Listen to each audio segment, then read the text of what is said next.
Tim MacMahon, ESPN NBA reporter. He gave us The Wonder Boy, the book on Luka Doncic and the curse of greatness. He's been covering the Mavs as of late because we got some drama there. Nico Harrison gets fired. Was that just to placate the fans, Tim? Howdy, Dan. I'd say there's a lot of justification for that one, including the fact that the reason the fans were outraged is because the man made the most shocking, the most controversial trade in NBA history, and it's been a complete disaster. I mean, this thing could not go worse. The Mavericks have the worst offense in the league, while Luka Doncic is lighting it up for the Los Angeles Lakers. Anthony Davis came into camp a little bit heavy, has a calf strain. I mean, they traded Luka for those exact reasons last year.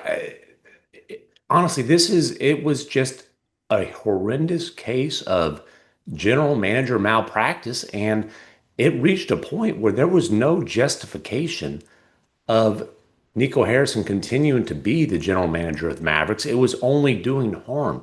The fury from the fans, that was the primary focal point. That was the dominant vibe when you walked in their arena.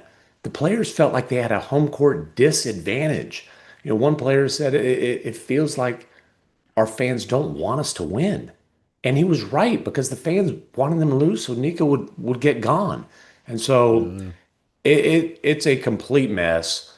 They do have a chance to pivot out of it because the basketball gods gifted them the number one overall pick. Just complete luck, obviously not part of the plan.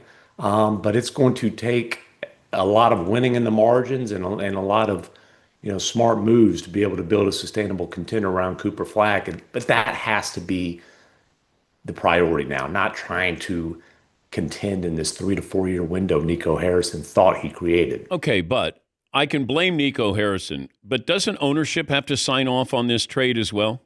Absolutely. And listen, the firing of Nico Harrison is an admission of the obvious.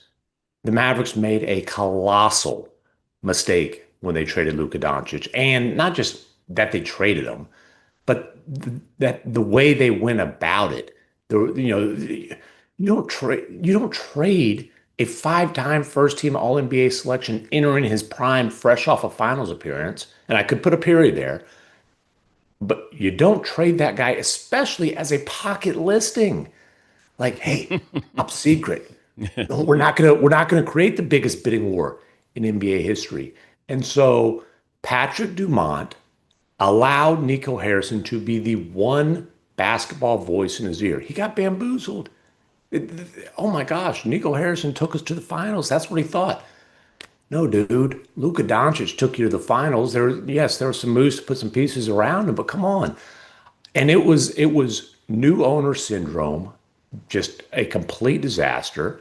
My advice would be for Patrick Dumont to, whether it's a press conference, whether it's a preferably a one-on-one sit down with me, but to take verbal, visual accountability for it, and not kind of he put the letter out there. It was vague. It kind of danced around it.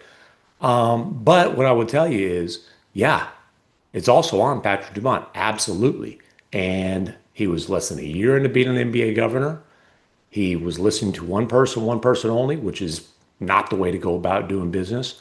It's been a very difficult learning experience for him. And he understands there's a lot of work to be done to get this fan base fully back on board.